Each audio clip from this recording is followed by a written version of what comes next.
The wine hit me before the words finished leaving her mouth.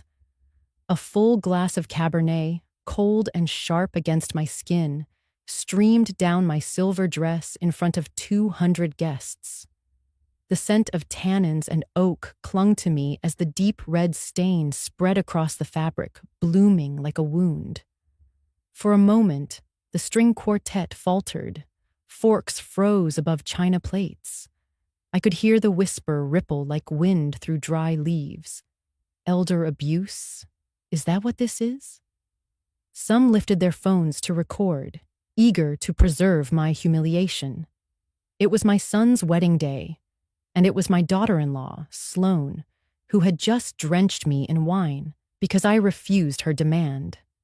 She stood there, flawless in white silk, her hand still trembling from the force of her gesture. Her voice cut through the stunned silence. "Give us the villa, Alma. $7 million. You don't need it. We do. My name is Alma Hart. I am 69 years old, a widow, and the keeper of the Hart Villa, the only true inheritance my late husband and I built with our hands and our years. That villa was the backdrop of birthdays, illnesses, and quiet triumphs. The place my son Evan once called our castle. Now, on his wedding day, his new bride demanded it as if it were nothing but a pawn on her chessboard. I lifted the napkin from my lap and pressed it calmly against the wet fabric, dabbing away the dripping Cabernet. My heart thundered, but my voice came out steady. You worry about losing face, Sloane. I worry about losing myself. The silence in the hall deepened. Evan, my only son, sat frozen beside her, his gaze fixed on the polished floor. He would not meet my eyes, not once. I stood, each step deliberate, the marble echoing beneath my heels. No shouting, no scene, just the measured dignity of leaving a room where love had been traded for spectacle. As I passed through the gilded doors of the ballroom, I told myself something I had never dared to say aloud. This door is not a barrier. It is an escape. In the cool corridor, away from the heat of whispers, I reached into my small clutch. My fingers found the phone I carried everywhere, its surface worn from years of use. I dialed a number I knew by heart. When the line connected, my voice did not shake. Ruth, it's Alma. I need you at the ballroom, tonight. Bring the papers. It's time. Ruth is my attorney and my oldest confidant, the only person besides me who knows the full story of the Hart Villa. She hesitated only a moment before answering. Are you sure, Alma?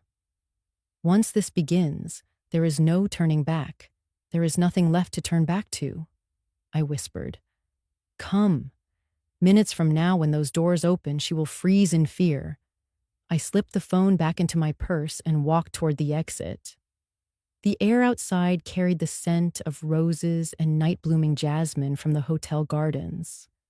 My dress clung heavy and cold to my skin, but a strange relief coursed through me. They thought the wine was the end of me.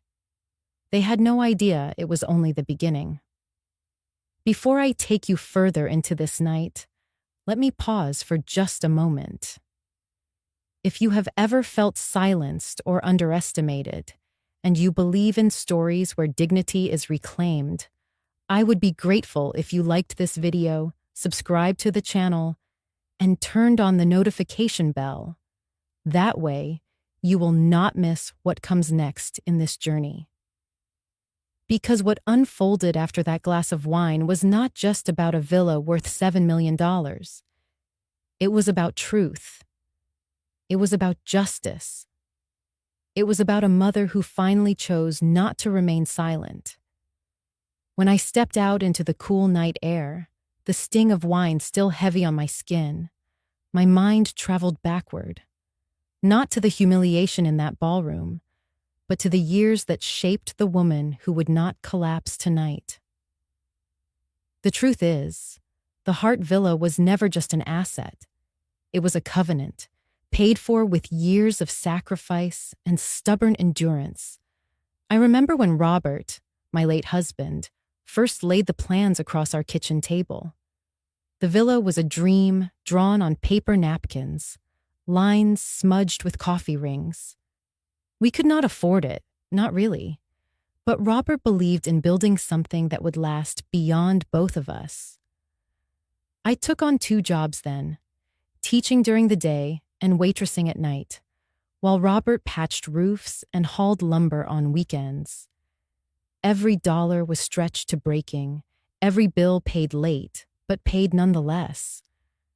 I remember my hands raw from carrying trays, my eyes heavy from grading papers at midnight, and the quiet pride when the loan officer finally slid the contract across the desk.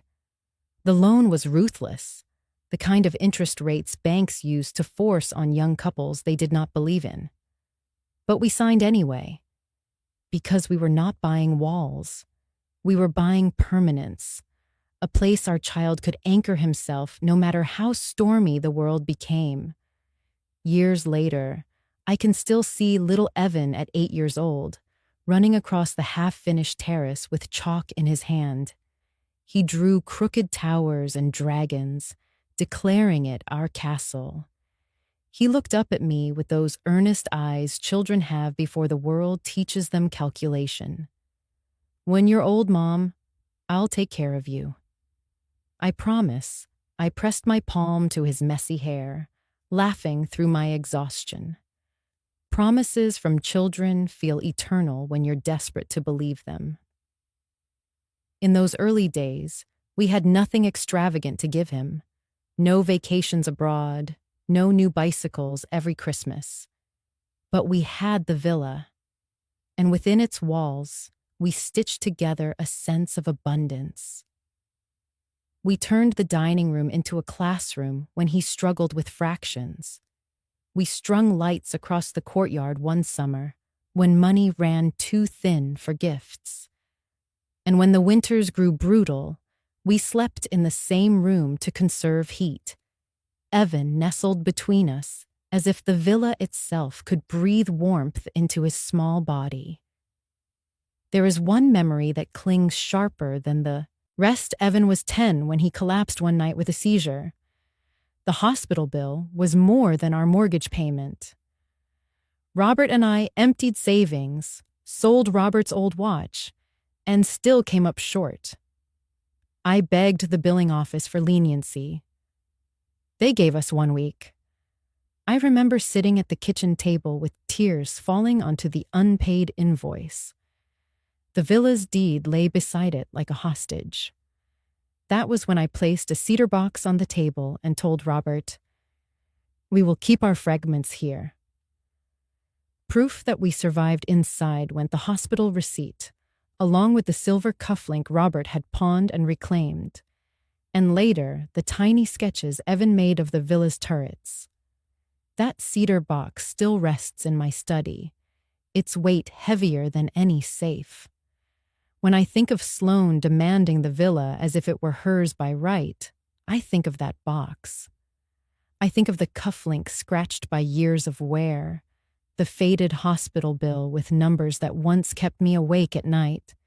I think of Evan, his body shaking in a hospital bed, and me whispering over and over, "Breathe, baby. Just breathe." That is what the villa represents. Breath. It is survival and sacrifice sealed into stone and timber. Every insult Sloane throws at me, every accusation of selfishness, cannot erase the years I worked until my feet bled, so my son could wake up in a home with hope stitched into its walls. And yet, tonight, he bowed his head and let her pour wine on me. He forgot the promise he once made, the castle he claimed as ours. But I have not forgotten. I cannot. Because the villa is not only a place. It is a mirror of my life, a reflection of every battle I fought and every wound I concealed. As I stood by the garden's edge, wiping at my stained dress, I realized something. They think I am weak because I am old. But age is not fragility. Age is memory, and memory, when sharpened, can cut deeper than any blade. The villa is my memory made solid, and I will not surrender it. The stains of that wedding night were not sudden storms. They were weather long in the making. The signs had been there, scattered like broken glass, sharp enough to cut if only I had dared to press down sooner. I sometimes wonder if denial is not simply love in disguise, a mother's way of believing her child will come back to the promise he once made. But I saw the cracks. I did. It was B who first brought me proof. B has been my neighbor for 30 years, a retired accountant with eyes sharper than any auditor. One afternoon she arrived with papers in her hand, her face grave. "Alma, I need you to look at this." She laid down a photocopy of a loan application. At the bottom, in shaky script, was my name, my signature. Except it was not mine. The document was for a bridge loan, tens of thousands pledged against the villa. The handwriting was close, practiced, but I knew my own hand the way a violinist knows her bow. Someone had forged me. My stomach nodded as I traced the uneven loops. B's finger tapped the page. "This is criminal, Alma." Whoever did this committed fraud. It is a felony. I remember the dizziness, the way the room seemed to tilt as if the very walls were no longer trustworthy. To think that my name, the name I had once signed on hospital forms to save my son's life, could be stolen to sell away our home. B squeezed my wrist. "You cannot stay silent. This is more than family tension. This is a crime." Days later, another wound arrived. Miguel, a gardener who tends the hedges along the property line, knocked on my kitchen door with photographs in his hand. Miguel is a gentle man, never one for gossip, but his eyes betrayed anger. He told me he had seen Lorraine, Sloane's mother, walking with a real estate agent through the villa grounds. The pictures showed them near the terrace, pointing, calculating. They had not even bothered to hide. My throat tightened as I studied the images. Strangers surveying the home I had built, as though my absence were a formality. When Miguel left, I locked the cedar box in my study and sat in silence. The box felt heavier that night, as if it too understood the danger. The cufflink, the hospital bill, the sketches of towers, proof of survival, now felt like relics at risk of being plundered. That was when I realized I needed to do more than hope. I called Ruth. She has been my attorney since Robert passed. A woman of unshakable calm who knows the law like a conductor knows the score. I told her about the forged loan, the photographs, the pressure Sloane and her family had been applying. She listened without interrupting, only the soft scratch of her pen across paper. When I finished, there was a pause long enough to hear my own heart pounding. "Alma," she said, her voice low but firm, "they are not circling. They are advancing. We must act before they strip you of everything. I recommend a trust. Place the villa beyond their reach. Seal it with conditions they cannot break." "A trust," I repeated, tasting the unfamiliar word like medicine. "Would that keep it safe?" "Yes, and more. It ensures the villa passes where you choose, not where they demand. And we will prepare what I call a red folder, copies of every document, bank record, and transfer. If they try to challenge your competency, we will show the truth in black and white." I agreed, not out of vengeance, but out of survival. That night, I opened the safe where Robert and I once stored our modest savings. Inside, alongside his old letters and photographs, I placed the first documents Ruth had drawn up. The trust papers were crisp, smelling faintly of ink and promise.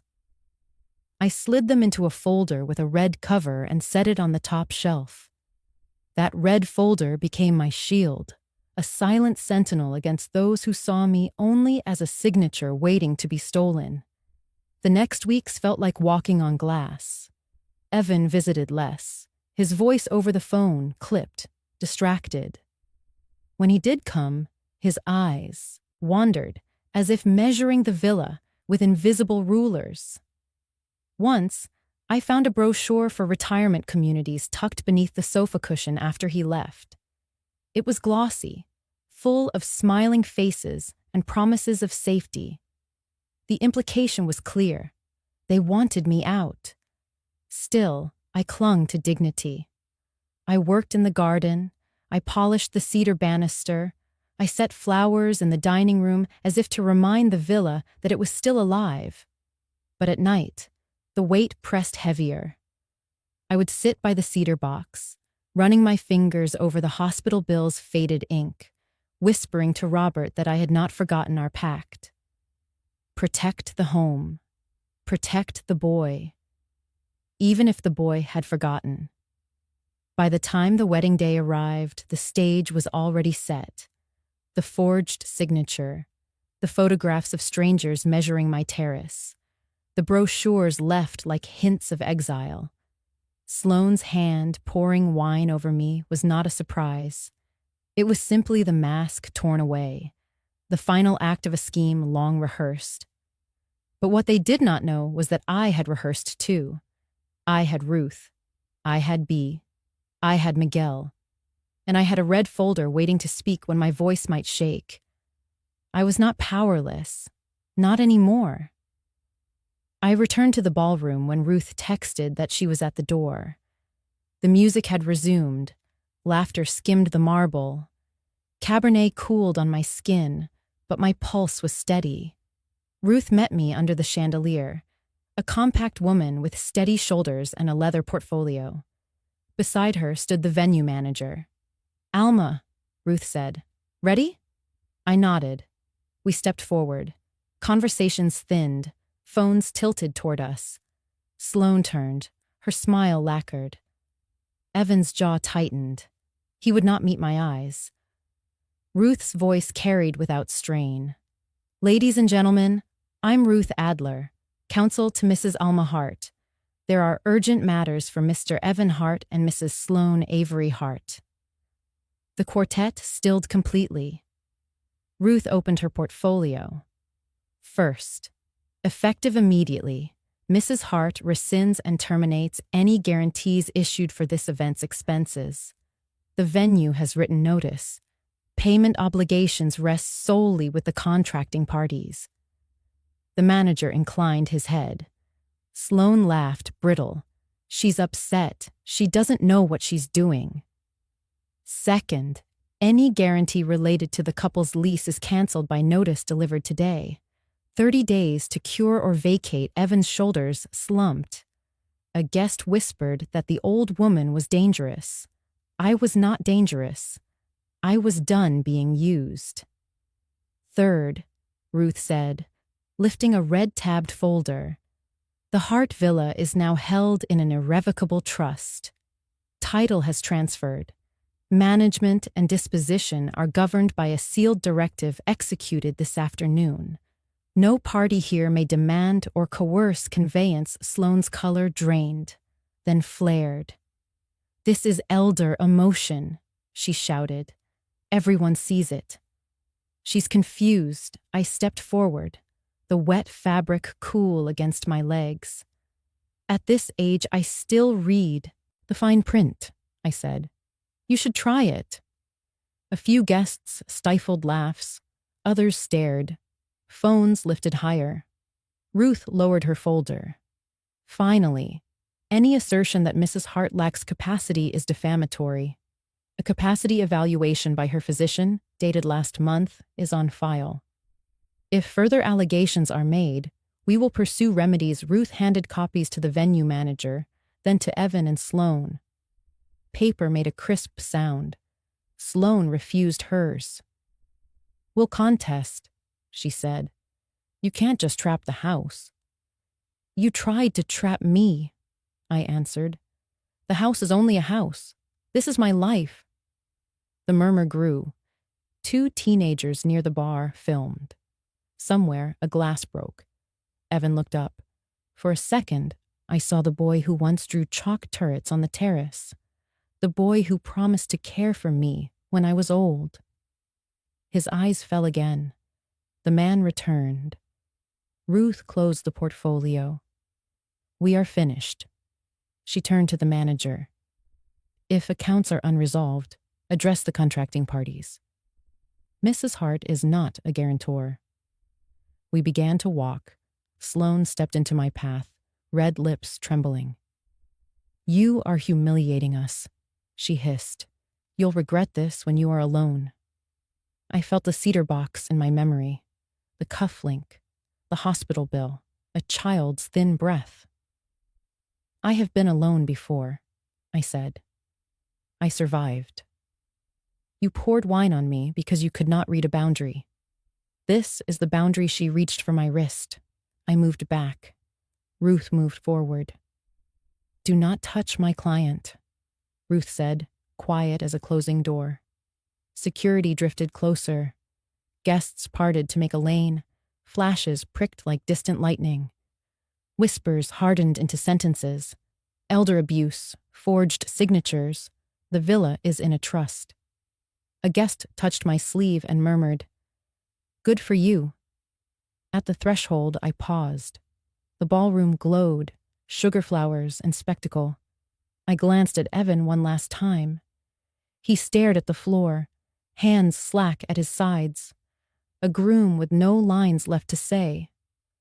The sight pierced me more cleanly than the wine. Ruth touched my shoulder. Alma. I stepped through the doorway with her. The noise softened into a hum. Outside, the air felt cool. My dress clung, heavy.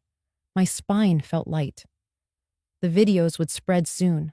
I could not control that. I could control this. The house was safe.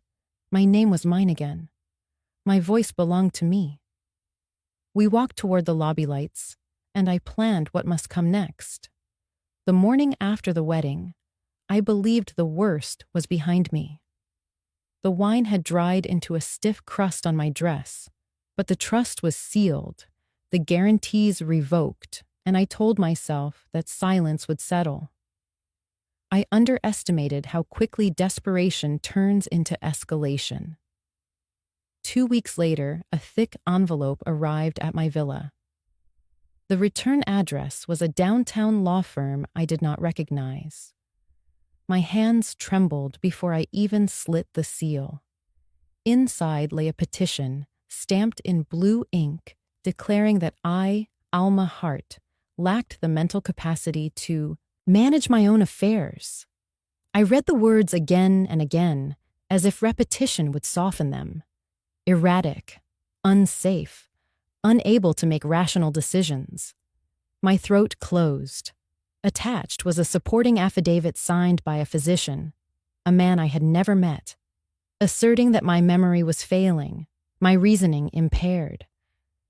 It was Sloane's doing. I could see her hand in the careful venom. And Lorraine, her mother, had connections in every corner of this city. A family doctor willing to falsify a report was a small favor for the Averys.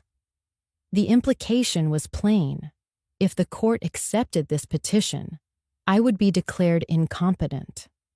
Every account, every asset, every memory in paper form would be placed under someone else's control.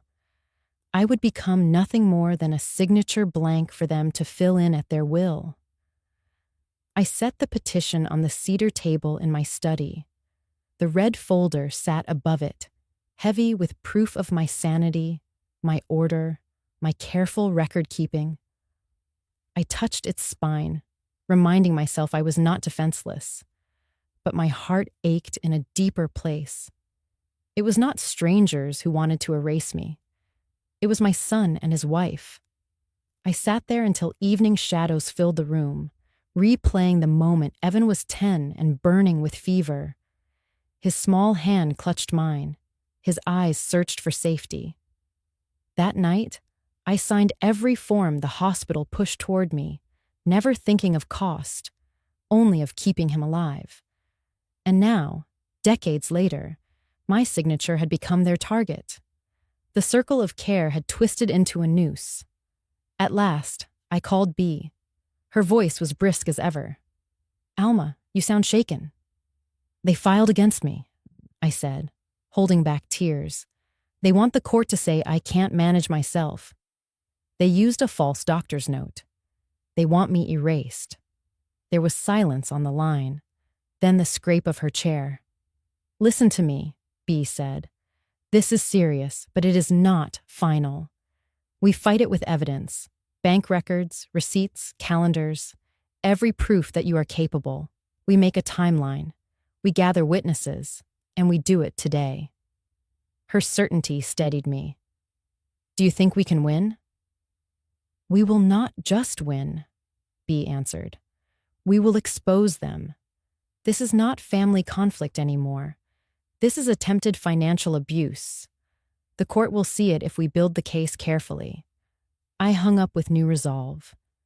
The cedar box still lay open on the desk, its relics of survival watching me. I placed the petition beside them, a fresh scar in the collection. Then I opened the red folder and began to sort. Utility bills paid on time, check registers, letters written in clear, steady script. Each piece was a stitch in a fabric I refused to let them shred. The night deepened. Outside, the villa was quiet, its windows reflecting the last light. I stood in the kitchen and brewed tea, though I barely drank. My reflection in the glass door looked tired, yes, but not broken. That reflection would not be erased by ink and lies. When I lay down, I whispered, into the darkness, "They think they can take my name. They think they can make me disappear. But I am still here, and I will not vanish into their paper cage." The battle lines were drawn. The humiliation of wine had been public. This was private, sharp, and intended to cut me off at the root. But I had allies now. Ruth with her law, Bay with her numbers, Miguel with his photographs. I had my own memory, fierce and exact. By filing that petition, they believed they had weakened me. What they had done was awaken me. I turned on my side, pulled the blanket close, and closed my eyes with a final thought. Tomorrow, I would begin gathering proof, one document at a time. And when we stepped into court, it would not be me who trembled. It would be them. The morning after the petition arrived, I cleared the dining table and spread out every folder I had ever kept. The villa's wide windows filled the room with pale light, as if even the sun knew I would need clarity. B arrived first, carrying her yellow legal pad and that sharp pencil she never seemed to dull. She pressed her lips together when she saw the stack of papers. "Good," she said. "You kept everything. Now we shape it into a weapon." She began with the bank records, lining them in careful rows. "Each payment proves consistency," she explained. "A woman who pays her bills on time is not incompetent." She slid copies of utility statements, check registers, and tax filings into neat piles. I watched her hands move, steady and exact, and felt my breath slow. Numbers, once a burden, became proof of my mind's order. Miguel came after noon, shy in the doorway, his cap clutched between his palms. "Señora Alma," he said softly, "I brought the photos." He laid a thick envelope on the table. Inside were images of Lorraine walking the villa grounds with real estate agents, pointing, assessing, whispering like vultures circling. One picture showed her near the terrace, hand gesturing toward the horizon as if she already owned it. My stomach clenched. Miguel's eyes burned with quiet anger. "You deserve better," he said. "Use these. Show the judge who they are." I thanked him with a hand over his, feeling the strength of community that Sloane and Lorraine had underestimated. I was not an old woman alone in a house. I was a woman with witnesses. As the day stretched on, I added my own contributions. Letters written in my hand, each word steady. Grocery lists with dates. A calendar marked with appointments. Everyone attended. And then, trembling, I reached for something deeper. I opened the cedar box. The smell of old wood rose, mixed with memories too sharp to breathe. I drew out the hospital bill from the night Evan's seizures nearly took him. I placed it on the table beside the forged loan papers Bea had discovered. The contrast struck me like lightning. One showed my hand signing to save his life. The other showed someone else faking my hand to erase my life. I could not stop the tears that slipped down, but I did not hide them. Bea only nodded, as if to say tears were also evidence. That evening, when Ruth arrived, the table looked like a courtroom already in session. She scanned each pile, adjusting her glasses, murmuring approval. "This is strong," she said. "The petition claims incapacity. What I see is structure, memory, accountability. We will make the court see it too." Her words steadied me, but a part of me still ached. I wanted to believe evidence would be enough, yet I knew courts are not built only on facts. They are built on perception, on how convincingly one voice drowns out another. I feared my voice might crack under the weight of betrayal. Later, when the house quieted and my helpers had gone, I sat alone with the red folder. I slid the new documents inside, bank statements, photos, letters, and whispered to Robert's memory, "I am building again, brick by brick." Not walls this time, but proof. But there was something else I needed to build. A letter. Not for the court, not for Ruth or Bea, for Evan. I took out a sheet of plain paper and stared at its emptiness. My hand hovered, hesitant, then began. "Dear Evan, do you remember the night of your seizure? Do you remember how your body shook and I held you through it? The doctors said the bills were more than we could manage. I signed anyway. I signed because your life was worth more than any ledger. I never thought my signature would become something you would try to steal. I am writing this not to shame you, but to remind you. The villa you are trying to take was our castle. You once drew it in chalk, promised you would care for me when I grew old. Evan, you are grown now, but promises still matter. I do not need the villa to prove I am strong, but you need to remember who you were before Sloane's hunger taught you otherwise. With love that still aches." Mother, I read it aloud to Ruth when she came back the next morning. She listened in silence, her eyes softer than usual. "You won't send it?" she asked. "No," I said. "It's not for him. It's for me. A witness statement to my own heart." She placed her hand over mine. Sometimes the letters we don't send are the ones that save us. We tucked the letter into the red folder, between bills and affidavits, as if it were evidence too.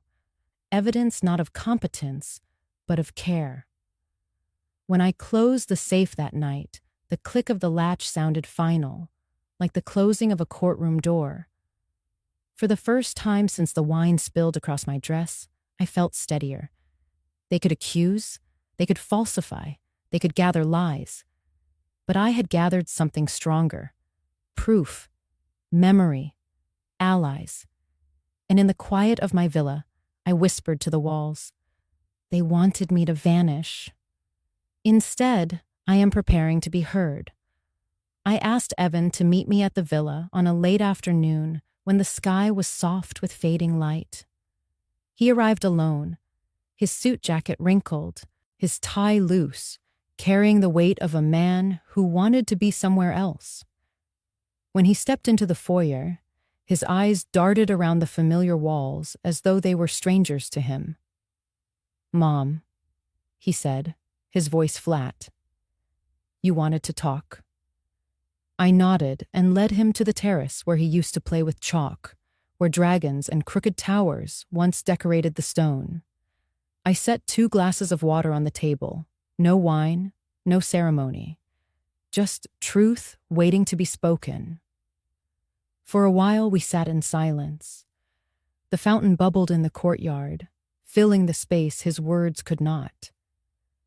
Finally, I asked the question I had carried like a stone in my chest. "Do you remember when you were 8 years old and called this place our castle?" He shifted, his eyes narrowing. "Of course I remember." "But Mom, things change. Life changes. Castles turn into burdens. Sloane and I need stability, and the villa is not your stability." I cut in, my voice calm but firm. "It is mine. It is the sum of every sacrifice your father and I made. You promised me once that when I was old, you would take care of me. Does pouring wine over me look like care?" He flinched, his knuckles tightening around the glass. That was Sloane. She was angry. She wanted to make a point. I didn't stop her, and maybe I should have. But you've made everything worse, Mom. You canceled the guarantees, locked the house in a trust, called lawyers into the wedding. Do you understand how humiliating that was for me? The words stung, but I forced myself to remain still. Humiliation is not watching your mother drenched in wine before 200 guests. Humiliation is not forged signatures and strangers surveying our home as though I were already dead. You are speaking of embarrassment, Evan. I am speaking of survival. He turned his face away, staring into the garden.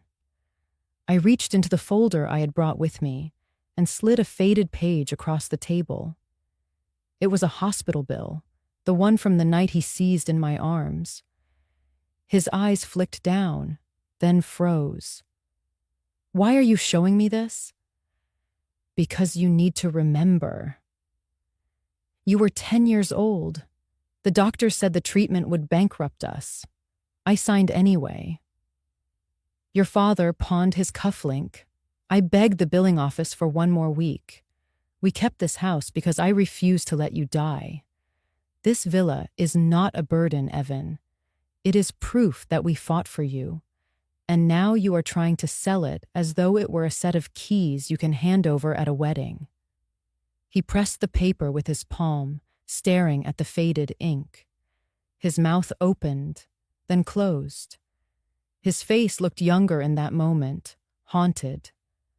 "Sloane says we need it," he whispered. "The debts. The startup failed. We're drowning. She told me if I don't deliver, we'll lose everything." I wanted to reach across the table, to hold his hand, but I kept mine folded. "Evan, you are my son. I love you more than any walls or deeds. But love is not obedience to destruction. I will not sacrifice myself to cover your mistakes. You say you are drowning. That is tragic. But you are trying to drag me under with you, and that I cannot allow." He looked up sharply, his jaw trembling. "You make it sound so simple. You think I want this? You think I wanted Sloane to pour wine on you? She pushes, Mom. She pushes every day. Then you must learn to stand," I said softly, "even if it means standing apart. I cannot teach you that lesson anymore. You are a grown man. But I can show you who I am. I am not a blank signature. I am not a silent victim. If you cannot protect me, I will protect myself." His eyes filled with something between shame and fury. He shoved the paper back toward me. "You're making this bigger than it has to be. Lawyers, trusts, court petitions. Maybe if you had just agreed, none of this would have happened." I picked up the hospital bill and folded it neatly. No, Evan. If I had just agreed, I would already be gone. He stood abruptly, his chair scraping against the stone. For a moment, he looked like the boy I once knew, lost, frightened. But then the man returned, shoulders squared in defense. I don't know how this ends, Mom. But you're pushing me into a corner. No, I said quietly. I am offering you a door. Whether you walk through it or not is up to you. He left without another word, the echo of his footsteps fading down the hall. I sat alone on the terrace until the sun sank, clutching the folded paper, my heart heavy yet strangely clear. I had not won him back, but I had planted something, a seed of memory. Whether it would take root, I could not yet know. After Evan left the villa that evening, I sat for hours replaying our conversation. His words about debts and pressure lingered like an echo I could not silence. I wanted to hate him, to harden my heart completely, but a mother's mind rarely rests in absolutes. Against my will, I imagined his life outside these walls, and what I saw in my mind was not strength, but entrapment. I could picture him in the cramped office he once called a startup headquarters, whiteboards filled with ideas that never found investors. He had borrowed against credit cards, taken loans with interest rates that multiplied like weeds. Each month, the bills must have arrived in suffocating waves, the numbers growing larger as his sense of control grew smaller. I imagined him staring at those statements late at night, the same way I once stared at hospital invoices when he was a boy. The difference was, then, I fought for his life. Now, he gambled with mine. Sloane's voice would have been ever present in those rooms. She is not a woman who whispers her desires. She demands them. I imagined her leaning across their kitchen counter, eyes flashing, telling him that real men provide, that she did not marry him to live in rented spaces or drive second-hand cars. Her words must have cut deeper than any creditor's notice. To prove himself, he promised more than he could deliver, and the only treasure left within reach was me and the villa. It hurt to think of it, but I saw him caught between two fires. On one side, his wife's hunger. On the other, the shame of disappointing me. A son trapped, perhaps even believing that betrayal was his only exit. I remembered the boy who once clung to me during storms, begging me not to let the thunder take him. Now he had grown into a man who let another storm dictate his choices. Perhaps he told himself it was survival, that sacrificing me was better than losing everything else. But sacrifice is only noble when it is your own. When you place another on the altar, it becomes cruelty. My mind painted him pacing at night, bills scattered on the table, Sloane's demands sharp as knives. Maybe he picked up the phone more than once, tempted to call me, to confess, to beg for help. And maybe each time he set it down, too ashamed to let me see his weakness. Shame can be a heavier chain than debt. I do not excuse him. To understand a wound does not mean to forgive the hand that made it. What he allowed at that wedding, what he signed in those fraudulent papers, what he failed to stop, all of it cut me to the bone. But as I sat with the memories, I saw the shape of his prison. And I saw how Sloane had turned him into an accomplice by holding his failures like weapons. It is a strange thing, being a mother. Even in betrayal, I searched for reasons to still call him my son. I thought of the day he brought me wildflowers, dirt still clinging to their roots, and told me he would never let me be lonely. I thought of his laughter echoing in the villa's halls when he was young, pure, and uncalculated. Those memories did not erase what he had done, but they reminded me that he was not born for this.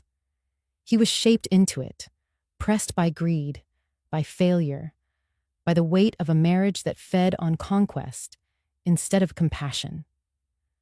As night deepened, I whispered to myself, understanding is not forgiveness.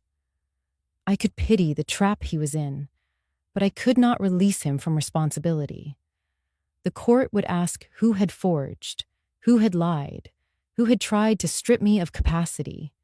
His name would be there, along with hers, and pity could not change the truth.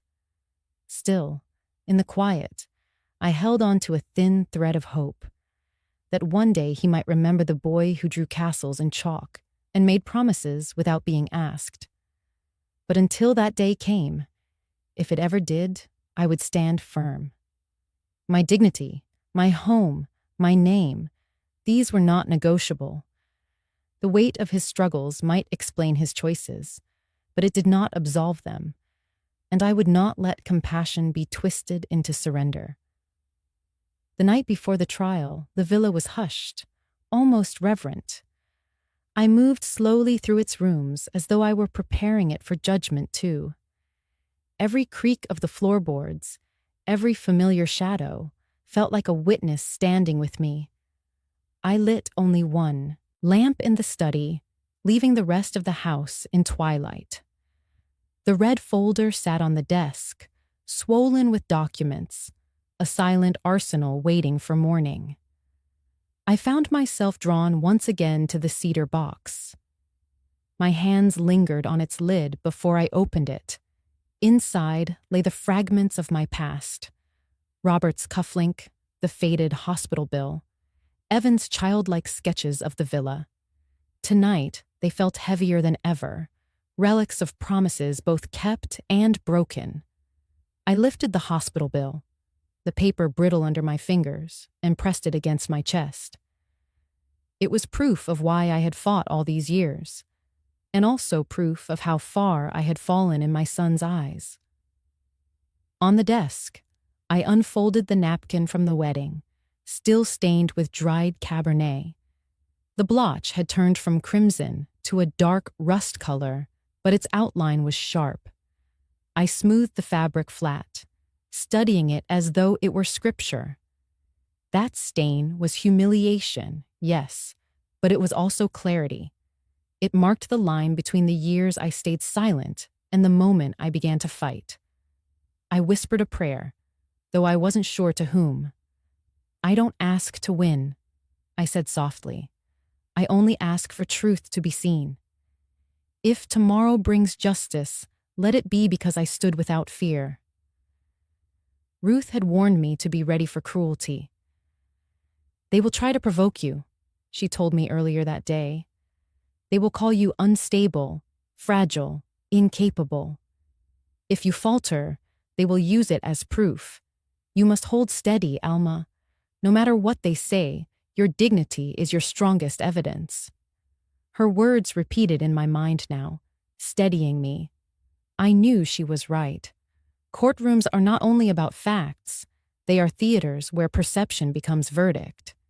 If I let tears overwhelm me, they would call me erratic. If I raised my voice, they would call me unhinged.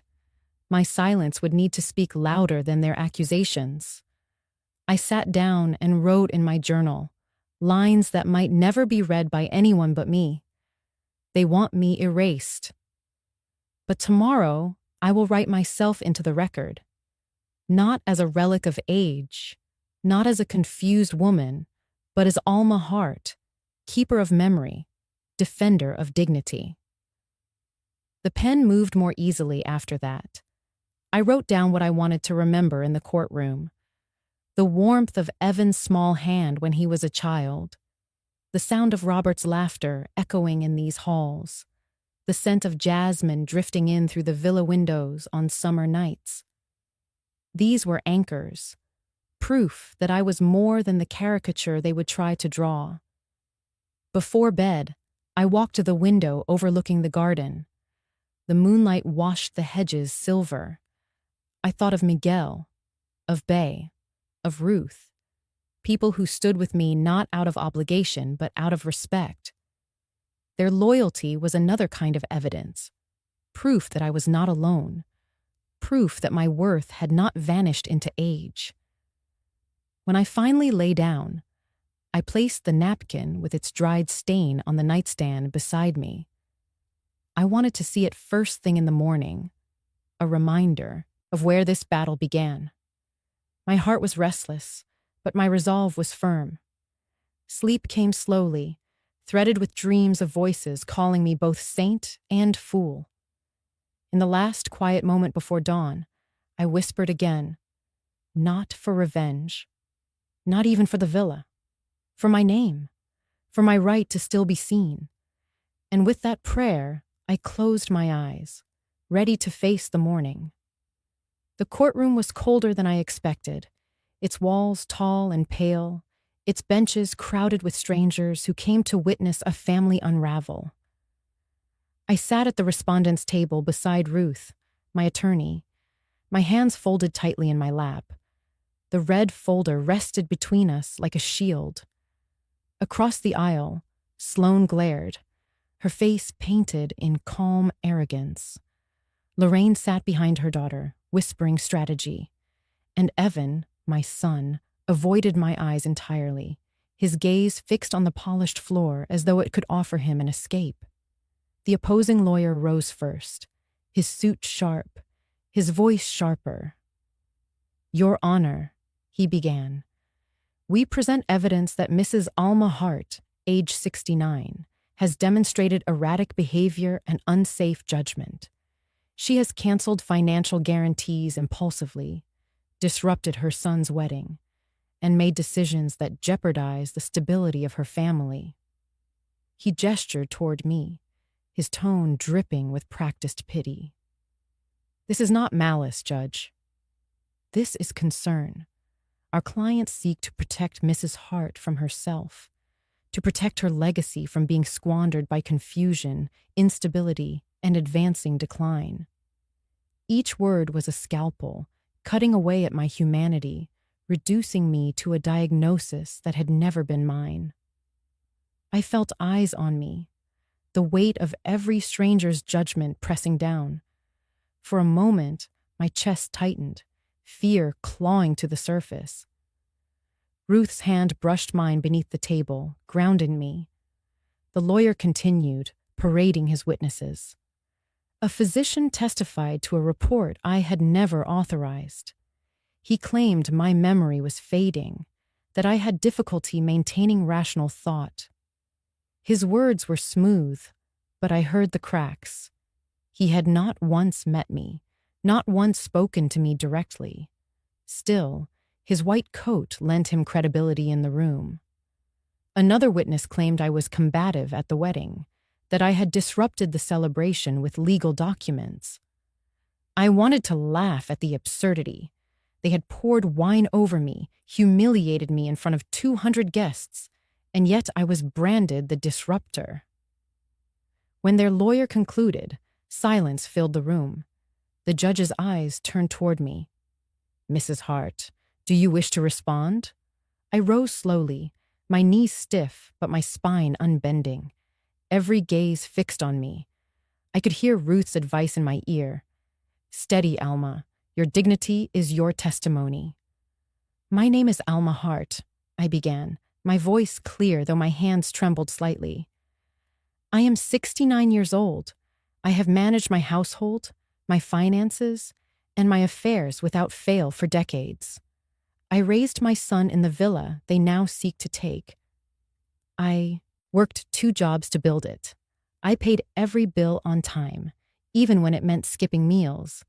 And now, because I refused to sign away my home at a wedding, I stand accused of being unfit." I paused, letting the silence breathe. The spectators leaned in. My throat tightened, but I kept my tone calm. I am not confused. I am not unstable. I am not a blank signature waiting for someone else's hand. I am a woman who sacrificed, who remembers, who still reads the fine print. To call me otherwise is not protection. It is theft disguised as concern. For a moment, the room was utterly still. Even the judge's pen stopped moving. I sat down, my heart pounding but steady. That silence was my first victory. The judge gave a nod to Ruth, and she rose with the calm precision of a woman who knew her case was carved in stone. She began without theatrics, laying out bank statements, dated checks, and utility bills I had signed just weeks earlier. Her voice was even, her steps measured. "Your Honor," she said, "these are not the actions of a confused or incompetent woman. These are the records of someone fully capable of managing her life." Then came the wedding video. On the screen, the ballroom flickered into view. Guests gasped at the sound of Sloane's voice, demanding the villa. They watched her arm arc as the red wine spilled over me, the stain blooming across my dress. My calm response, "You worry about losing face. I worry about losing myself," filled the room. For the first time, I saw strangers in the courtroom cover their mouths, eyes wide, murmuring at what unfolded. Sloane shifted in her chair, her knuckles white against the table. Evan looked down, his shame written in the slump of his shoulders. Ruth let the silence settle before she produced the next exhibit. The photographs Miguel had taken of Lorraine with the real estate agents. She laid them on the evidence table one by one. Lorraine's face, sharp and calculating, pointed toward the villa grounds. Her gestures were unmistakable, a woman presenting what she had no right to sell. "Mrs. Avery," Ruth said, her tone cool, "is this you in the photograph?" Lorraine stammered, her eyes darting between the judge and the screen. I was only walking the property, nothing more." The judge leaned forward, voice firm. "Were you authorized by Mrs. Hart to show the villa to agents?" Lorraine hesitated too long. Her silence answered more loudly than words. Ruth pressed forward, sliding out a final piece, a printed email chain. My breath caught when I saw it. Sloane's name in the header, Lorraine copied. Ruth handed it to the clerk, who passed it to the judge. The room seemed to hold its breath. "Read the highlighted section, Your Honor," Ruth said. The judge adjusted her glasses and read aloud. "Once we secure the incompetency ruling, we'll transfer title before she has a chance to appeal. Keep pressure on Evan to push her signature. Without the villa, we're finished." Gasps rippled through the courtroom. Sloane's face blanched. Lorraine's mouth opened, then closed. Evan covered his eyes with his hand, his body folding as if he had been struck. The judge turned sharply. "Mrs. Avery, did you write this?" For a long moment, Lorraine sat frozen. Then her chin dropped, a barely perceptible nod. The color drained from her cheeks. The gallery erupted in murmurs, the truth too vivid to ignore. The words on that email stripped away the veil of concern they had tried to wrap around me. What remained was raw greed, laid bare in black and white. I sat still, my palms flat against the table. Inside, my heart thundered, but outwardly I was calm. This was not triumph. It was revelation. The humiliation of wine, the forged documents, the whispered accusations, all of it collapsed under the weight of their own words. The judge rapped her gavel once. "Order. This court will not tolerate exploitation disguised as guardianship. We will reconvene for closing statements tomorrow. Until then, I strongly advise counsel for the petitioners to reconsider their position." Ruth placed her hand lightly over mine. "We have them," she whispered. I exhaled slowly, my gaze steady on Sloane. She would not meet my eyes now. The woman who once drenched me in wine sat trembling, her empire of lies dissolving into tears she tried to conceal. And in that moment, I understood. The truth had finally spoken louder than their schemes. The next morning, I entered the courtroom with my head high, though my knees reminded me of every year I carried. The gallery was fuller than before. Word had spread.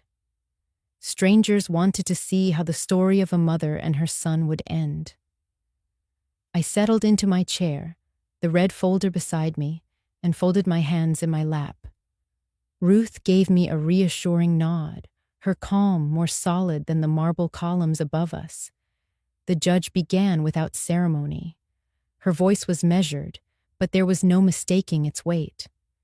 This court has reviewed the petition, the supporting affidavits, the testimony, and the evidence presented by both sides. We have also considered the conduct of the parties involved. She paused, her gaze sweeping the room before landing on me. The petitioners sought a declaration of incapacity against Mrs. Alma Hart. The evidence does not support such a declaration. The petition is hereby denied. Relief swept through me like a tide, but the judge was not finished. She lifted the email Ruth had submitted, the words of Sloane and Lorraine bold under the highlighter. Furthermore, this court finds credible evidence suggesting attempted financial exploitation of a vulnerable adult.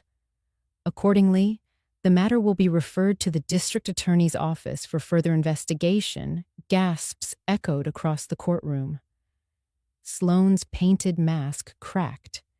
She gripped Evan's arm, her knuckles white. Lorraine sat rigid, her face drained of all color. Evan stared at the floor, his lips pressed together, as though he wanted to speak but could not. The judge's tone softened slightly when she addressed me again. "Mrs. Hart, you are free to continue managing your own affairs. This court acknowledges your diligence and record-keeping, and thanks you for demonstrating the importance of safeguarding one's rights with clarity and evidence." I inclined my head, unable to trust my voice in that moment. As the gavel struck, closing the session, I sat still for a long while. Victory, they call it. But it did not feel like triumph. It felt like survival, bare, necessary, exhausting. I thought of the hospital bill tucked in my cedar box, of Robert's cufflink, of Evan's chalk castles. My life had been a long ledger of giving, of signing my name to ensure others could breathe. Now, at nearly 70, I had signed my name for myself. I turned my head to where Evan sat. His shoulders were slumped, his face drawn. For a brief second, I saw him not as the man complicit in my humiliation, but as the boy with fevered skin, gripping my hand for dear life. Both were true, the child who needed saving and the man who betrayed me. My heart ached with the contradiction. In that silence, I whispered to myself, "I signed once so you could breathe. Today, I signed so I could breathe." Ruth touched my arm gently. "It's done, Alma. They cannot take what is yours."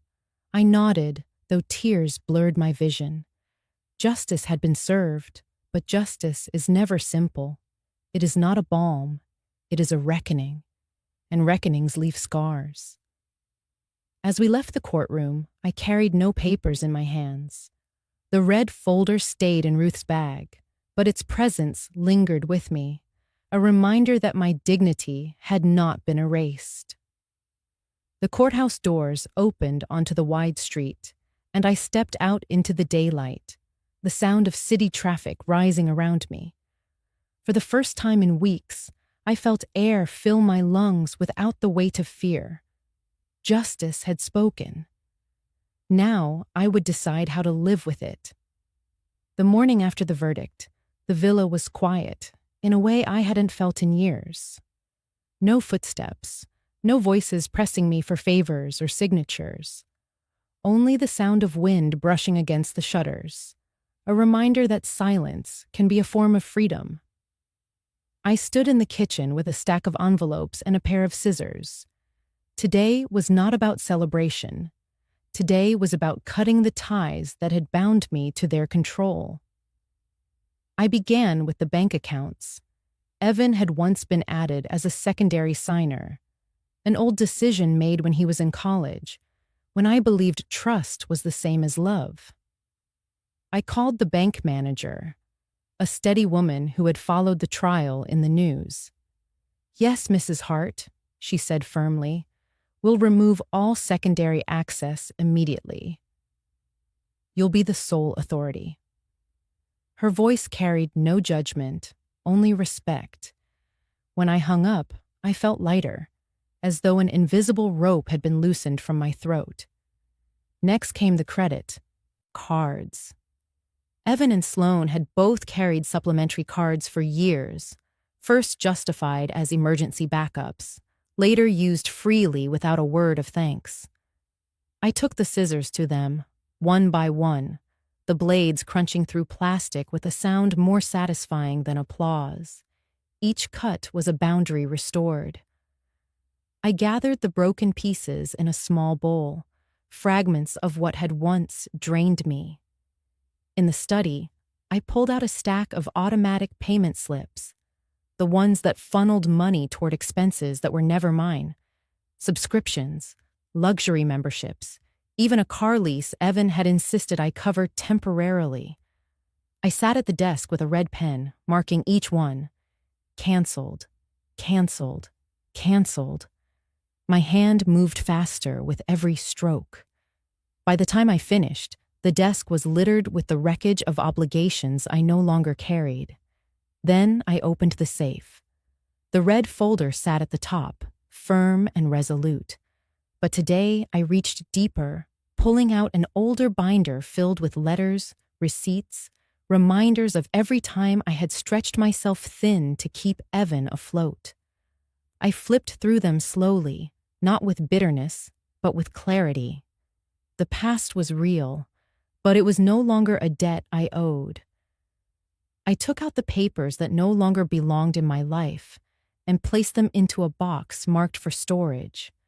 They were history, not present. As the afternoon sun slanted across the floor, I brewed a pot of tea and sat in the courtyard. The air smelled of lavender, and the silence felt earned. Cutting those ties had not only been financial, it was emotional. For the first time, I allowed myself to say it aloud. I do not exist to save them anymore. Bea arrived later, bringing her sharp eyes and warm smile. She surveyed the pile of canceled slips and broken cards. "Looks like you've been busy," she said. "I had to be," I replied. "It's not enough to win in court. I have to win here too, in my own house, in my own choices." She nodded, her expression softening. "This is the part no one talks about, Alma. The quiet victories. They matter more than the verdict." Sometimes I thought about her words long after she left. She was right. Court had given me recognition, but today gave me peace. Each canceled slip, each broken card, was a declaration that I was whole, capable, and free. That night, before bed, I placed the broken cards and canceled slips into the cedar box, alongside the cufflink and the hospital bill. They told a story too, the story of boundaries reclaimed, of a woman who finally learned to say no. I closed the lid, feeling the box heavier but my heart lighter. Lying down, I whispered into the darkness, "I have survived storms before. This time, I've built walls no one else can breach." And with that thought, I drifted into sleep, no longer haunted by the weight of debts that were never mine to carry. It was a week after the trial when I heard the knock on the villa door. A hesitant knock, softer than Sloane's sharp raps or Lorraine's imperious pounding. When I opened it, Evan stood there with a backpack slung over one shoulder. His clothes were rumpled, his eyes ringed with exhaustion. He looked less like the groom from the wedding and more like the boy who used to drag home after soccer practice, muddy and ashamed of a missed goal. "Mom," he said quietly, "can I stay a couple of nights?" I hesitated, memories rising like tides. The sting of wine, the courtroom accusations, his silence when I needed him most. But then I saw the way his hands hung empty at his sides, stripped of confidence, stripped even of pretense. I stepped aside. "2 nights," I said. Inside, he walked the familiar halls with eyes lowered, as though the villa itself judged him. He dropped his backpack in the corner of the guest room and came to the kitchen where I was setting down 2 plates. We ate in silence. The clink of forks filling the space words could not. After dinner, he surprised me by taking the dishes to the sink. He rolled up his sleeves and washed, while I dried. It was a rhythm we hadn't shared in years. The silence was still there, but it softened, became less hostile. At one point, he looked up, water dripping from his hands. "I don't deserve to be here," he said. I set down the towel. "That may be true, but you are here, and what you do with that matters more than what you say." That night, I passed by his room and saw him sitting on the edge of the bed, staring at nothing. I wanted to go in, to brush his hair back as I did when he was a child. But I knew he had to find his way without my hand guiding his every step. The next day, we moved together through ordinary routines. He helped me prune the roses in the garden, his hands clumsy but willing. He fixed a broken hinge on the gate. In the evening, we sat with tea in the courtyard. The jasmine was blooming, its scent rising like memory. I broke the silence first. "Do you remember the night of your seizure?" His eyes flicked to mine, startled, then softened. "Yes," he whispered. "I remember waking up with you beside me." "I thought you hadn't slept at all." "I didn't," I said. "I held you and promised myself I would never let you slip away." That night is why we fought for this villa, Evan. Not for marble floors or gardens, but because it was proof we could keep you safe. He swallowed hard, his jaw working, and I nearly took it from you. I didn't respond right away. The silence stretched, heavy but honest. At last he said, "Sloane told me I had to choose her or you. I thought giving her what she wanted would keep the marriage alive. But all it did was break me. I lost sight of who I was. You let her turn you into a weapon against me," I said, my tone steady but not cruel. "That choice was yours, Evan. Not hers, not mine. Yours." He nodded, his shoulders sagging. "I know. And I don't expect forgiveness. I don't want to lose you completely." The honesty in his voice cut through me, but I held my ground. Forgiveness is not a single act. It is a long road. If you want it, you will have to walk it, step by step.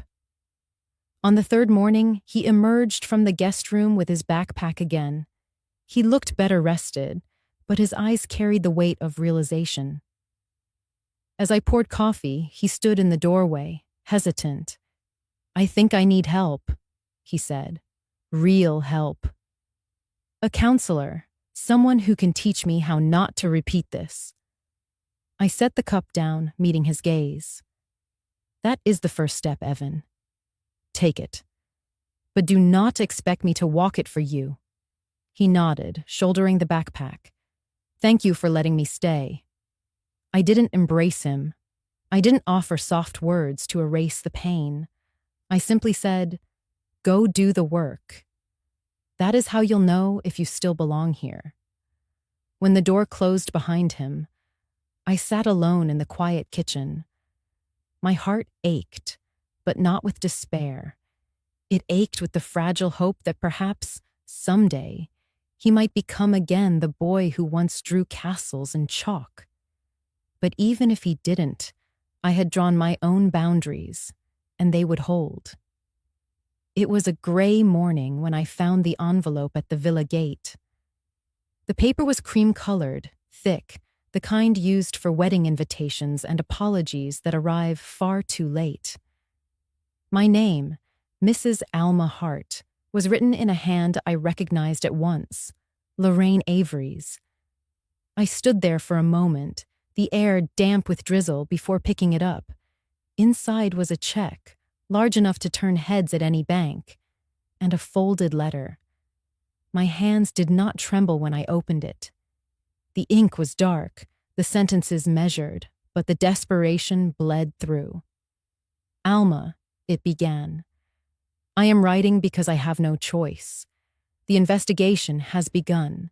They have subpoenaed my accounts, and questions are being asked I cannot answer. I should never have let Sloane take things so far. I should never have walked those villa grounds with agents. You must understand, I was trying to protect her future. And mine. I know you will never forgive me, but please accept this check as a gesture. Think of it as a correction for the damage we caused. Perhaps it can settle the dust. I folded the letter back along its creases. The check glared up at me like a bribe dressed as remorse. My first instinct was fury. How easily she thought she could buy back dignity. How little she understood of what she had tried to take. But as I stood at the gate, the drizzle beating on my coat, I felt something quieter settle in. Not forgiveness, not yet, but clarity. I carried the envelope into the house and placed it on the kitchen table. After making a cup of tea, I sat down with a pen. On a separate sheet of paper, I wrote a single sentence. Paper knows how to find its way back home. Then I slipped her check and her letter inside a fresh envelope and addressed it to Lorraine Avery. No other words. No explanation. The return itself would be explanation enough. Walking back to the gate, I felt a release I hadn't known I was waiting for. I wasn't returning it because I wanted to punish her, nor because I wanted to prove I was above her. I returned it because I needed her to understand that restitution without responsibility is worthless. You cannot undo exploitation with ink and zeros. When I dropped the envelope into the outgoing post, a weight shifted. I realized that my strength was not in keeping what they had tried to steal, but in refusing what they thought I would accept. Dignity is not negotiable. Later that afternoon, B stopped by. I showed her the letter and the returned envelope. She read it silently, then gave a short nod. "You did right," she said. "People like Lorraine think money erases guilt. But you've drawn a line she can't cross." "I don't hate her," I admitted, surprising myself. "I don't even hate Sloane.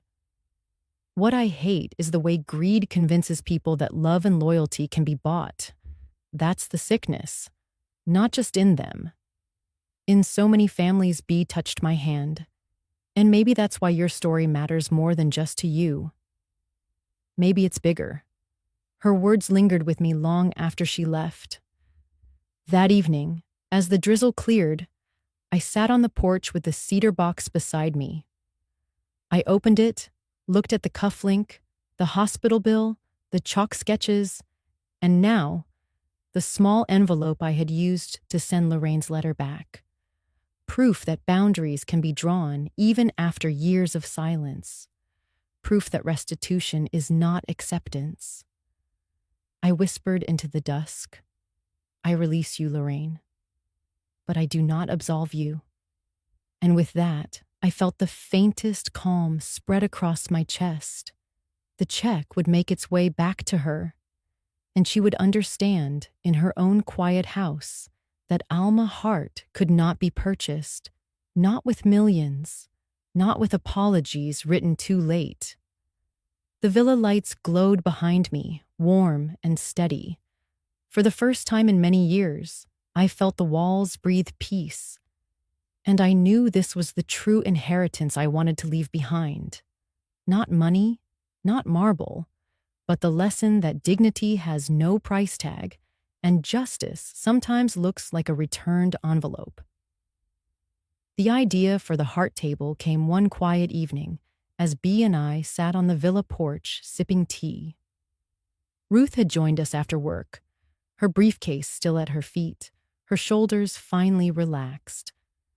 The three of us sat in silence for a long while, the sky turning shades of violet, the scent of jasmine drifting through the air. Then Bea tapped the wooden table with her finger. "This table," she said, "has heard more truth than most courtrooms." I smiled, running my hand over the grain. Robert built it from leftover beams when we couldn't afford a new one. We ate every meal here. We argued, we laughed. And now it's where we plan to survive their schemes. Ruth leaned forward. "What if it becomes more than that, Alma? Not just your refuge, a place where others can come. Women who are being silenced, families being pressed into corners. You've lived through it. You know the steps. Why not use that?" At first, the thought felt too grand. Me, a nearly 70-year-old widow, starting something new? But as the night deepened, I realized it was not grand at all. It was necessary. If exploitation could happen to me, organized, deliberate by my own blood, then it could happen to anyone. Silence had nearly cost me everything. Refusal to be silent had saved me. So the Heart Table was born, not as an organization at first, but as a circle. Women from the neighborhood came with their stories. A widow whose nephew had tricked her into signing a loan. A woman in her 50s whose daughter kept taking her pension checks just until things got better. Another who feared her son's insistence on controlling all her passwords. They came hesitant, their voices shaking. But when they sat at the table, they found a mirror in one another. Ruth guided them through the basics of trusts, power of attorney, and wills. Bea showed them how to read bank statements, how to spot forged signatures. I poured tea, listened, and shared my own story, not as a wound, but as proof that dignity can be defended. Word spread. Soon we weren't just a handful of neighbors. A retired teacher drove across town to join us. A grandmother from the next county brought her daughter-in-law, saying they needed to heal before things turned dark. The villa porch, once heavy with shadows, now glowed with conversation and solidarity. One afternoon, a woman named Mrs. Klein arrived clutching a folder of papers. Her son had tried to sell her small house by forging her name. She was terrified she'd lose it all. We sat with her at the Heart Table, and for the first time in months, she didn't cry alone. With Ruth's help, she placed the house in a protective trust. When the paperwork was finalized, she returned with a single rose as thanks. She set it in a vase at the center of the table. "Because you gave me back my home," she said softly. Moments like that filled me with a kind of peace I had thought was gone forever. Each woman's survival stitched into my own. Each victory reminded me that my story was not only for me. One evening, as we were clearing the dishes, a man approached from the sidewalk. He was older, with silver hair and a cane, a neighbor I barely knew. He held a small bouquet of wildflowers. "I came to thank you," he said, his voice breaking. "My sister was being pressured to sign over her savings. She came here last month. She told me what she learned. Because of you, she kept everything. I accepted the flowers with both hands, humbled." "I only told my story," I said. "That was enough," he replied. "Because you didn't stay quiet." After he left, I sat at the table alone, staring at the wild flowers beside Mrs. Klein's rose. The wood beneath my palms felt warm, almost alive. This table had held meals, strategies, and sorrows. Now it held testimonies of survival. I thought back to the stained napkin from the wedding, tucked inside the cedar box. The red blotch was still there, unerasable. But as I looked at the flowers, I understood. Scars do not ruin the fabric. They mark the place where healing begins. That night, as I closed the shutters, I whispered to myself, the stain is clean. Not erased, but transformed. A reminder of what I had endured and what I had built in its wake. The heart table was no longer just a piece of furniture on my porch. It was a sanctuary, a circle of voices refusing to vanish. And with every new story shared, I felt the villa grow stronger, not just as a house of stone, but as a house of justice. It was a rainy afternoon when I heard the knock. The sound was hesitant, almost swallowed by the steady rhythm of water on the roof. I opened the door to see Sloane standing just beyond the gate. Her umbrella was broken, rain dripping from her hair, her hands clutching a small envelope. For the first time, she was without an audience, without a stage. There were no guests, no photographers, no murmuring crowd to perform for, just her and me, divided by the old iron bars. She lifted the envelope as though it weighed more than she could bear. "I wrote you this," she said, her voice hoarse. "I couldn't say it to your face." I didn't move closer, but I listened. Rain slid down my coat sleeve, cold against my skin. "I was wrong," she said, her words tumbling out with surprising plainness. "That night at the wedding, I wanted to humiliate you. I thought if I broke you in front of everyone, you'd hand over the villa. I thought you were weak, but you weren't. You were stronger than I ever imagined. And I was cruel." Her voice cracked on that last word. For a moment, she looked younger, stripped of the polish and defiance that had once made her seem untouchable. I saw not the woman who drenched me in wine, but a daughter-in-law cornered by her own ambition, exposed at last. I let the silence stretch between us before answering. "You did not just humiliate me, Sloane. You tried to erase me. You wanted me to become nothing more than a signature line, a shadow. That is not a mistake. That is a choice." Her eyes filled with tears. She pressed the envelope through the gate, but I did not take it. "I'm not asking for forgiveness," she whispered. "I only want you to know I see it now. What I did, what it cost. I don't have excuses anymore." The rain thickened, drumming on the cobblestones. I thought of all the nights I had replayed her laughter at my expense, her triumph when she thought she had won. And here she was, without armor, shivering in the storm. I opened the gate only slightly, just enough to slip an umbrella through. I leaned it against the frame, keeping my hand on the threshold. "Take this," I said. "Go home dry. That's all I can offer today." Her lips trembled, and she nodded. She bent to pick up the umbrella, her hands shaking. For a moment, she looked as though she wanted to kneel, to beg. But she stopped herself. Instead, she clutched the umbrella to her chest. "Thank you," she murmured, her voice barely audible over the rain. As she turned to leave, I added, "Sloane, doors are not only for closing. They are also for teaching people how to enter." She paused, glanced back, her expression unreadable. Then she walked away, her figure fading into the curtain of rain. I closed the gate but left it unlatched, the smallest gesture of possibility. Inside, I leaned against the door, my heart both heavy and strangely light. I did not forgive her. Not yet. Perhaps not ever. But I had not shut her out completely. Later, I placed the cedar box on the table and ran my hand over its smooth lid.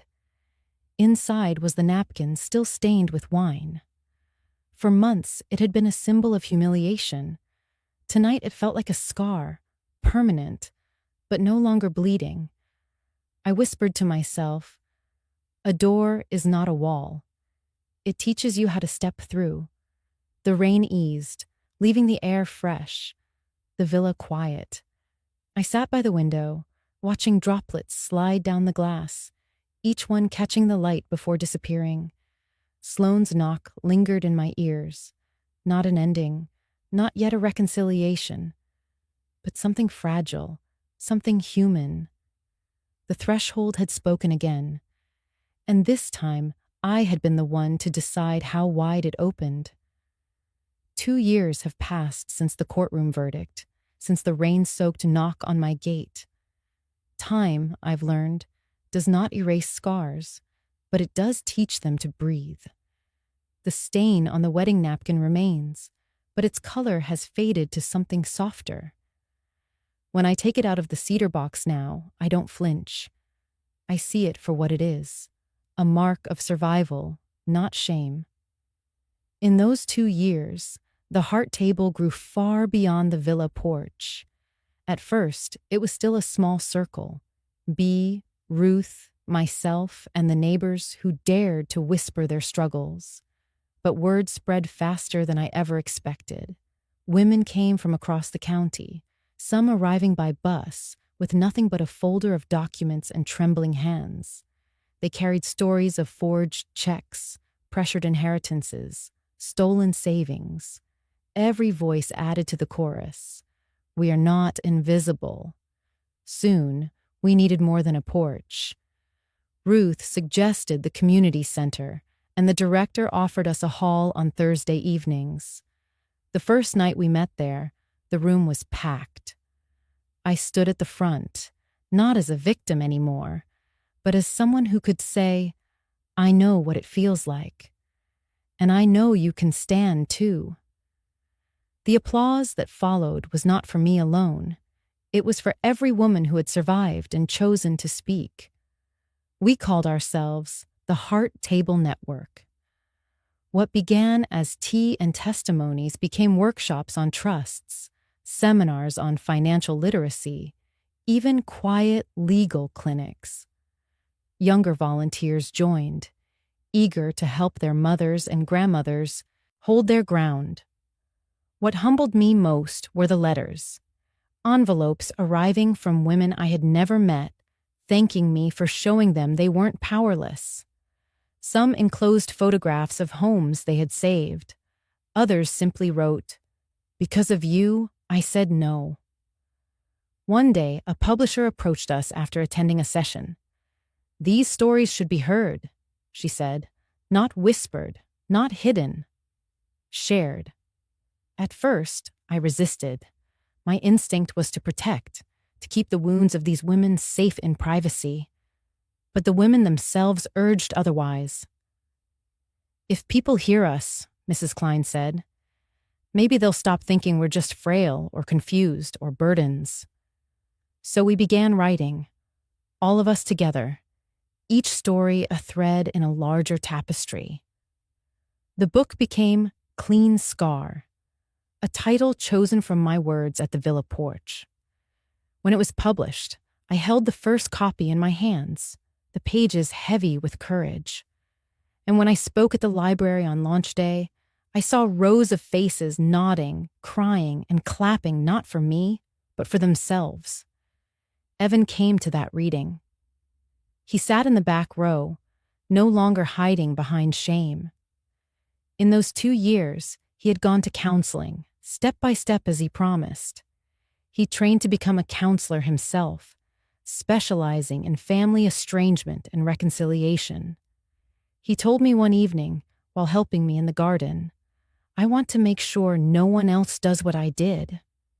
If I can stop even one son from betraying his mother, Maybe it means I've begun to pay my debt. We are not what we once were, Evan and I. The fracture remains, but so does a thread of repair. Some mornings he comes by with groceries, and we share breakfast quietly. Other times, he tells me about his clients, about sons who chose differently, about mothers who found peace. Each story he carries is both a wound and a salve. As for Sloane, life was not kind after the investigation.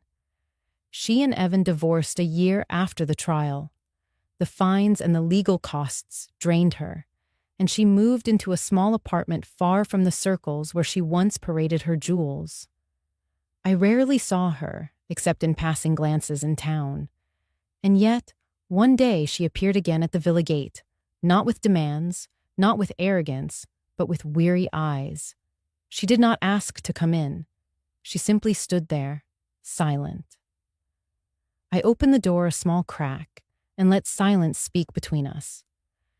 Sometimes silence is the only conversation possible. 2 years on, my life has become both smaller and larger. Smaller in that I no longer carry the weight of everyone's debts, everyone's needs. Larger because the circle of women at the heart table has expanded into a movement. We have chapters now in other towns. Ruth jokes that I've become an accidental activist, but I don't see myself that way. I am simply a woman who refused to vanish. The villa remains my anchor. Its walls have heard both screams and laughter, but now they mostly hear conversation, children's footsteps when neighbors bring their grandkids, and the quiet scratch of my pen as I write in my journal. I walk the garden each morning, touching the rose bushes Evan once pruned with me. I drink tea on the porch where Mrs. Klein's rose still blooms in its vase. And sometimes, when I feel the weight of age pressing on me, I place my hand on the cedar box and remind myself, I am not a relic. I am still Alma Hart. The greatest gift these 2 years have given me is perspective. Pain does not disappear, but it can be repurposed. Betrayal does not define me. How I respond to it does. And dignity, once nearly stolen, has become my compass, pointing me toward every choice I now make. As I prepare for another gathering at the heart table, I fold the wedding napkin once more and place it back in the cedar box. Its stain will never wash out, but it is clean in the only way that matters. A scar, yes, but a scar that proves I lived, fought, and healed. When I look around the villa, filled with voices and laughter, I see that my story has become more than my own. It belongs to every woman who sits at the table and finds the courage to say, I matter. And that, more than any verdict, more than any deed or dollar, is the inheritance I choose to leave behind. The rain has long since dried from the wooden porch, leaving behind faint lines that glisten like veins in the grain. Scars, yes, but clean ones. As I sit here now, with the cedar box beside me and the villa quiet around me, I understand at last. I am not a bank, not a blank line on a contract, not a burden to be shifted. I am Alma Hart. I am still here, still whole. I breathe in the evening air and whisper the words I once could not say. I am enough. My life is not measured in what others demanded, but in what I chose to protect. My dignity, my home, my name. And though there were nights when I thought I had lost them all, I see now they were waiting for me to claim them back. Before we say goodbye, I want to turn to you, the one listening. We would love to know, where are you watching from? Is it a quiet morning with a warm cup of coffee resting in your hands, the world just beginning to stir? Or is it a late night where stories like this keep you company in the stillness? Let us know in the comments. We read everyone with gratitude, and every story shared becomes part of this table we are building together. And if this story touched your heart, I invite you to consider subscribing, not only to hear more stories like mine, but to join a community that still believes in kindness, in healing, and in second chances. That is what I have learned. It is never too late to open the door again, to draw a line, to choose yourself. Thank you for spending your time here with me today. Wherever you are, in the quiet of morning, in the hush of night, I hope you carry this story with you. And remember, sometimes the miracle does not knock loudly on your door. It waits quietly, patiently, until you are ready to open your heart. Take care, and we will see each other in the next story.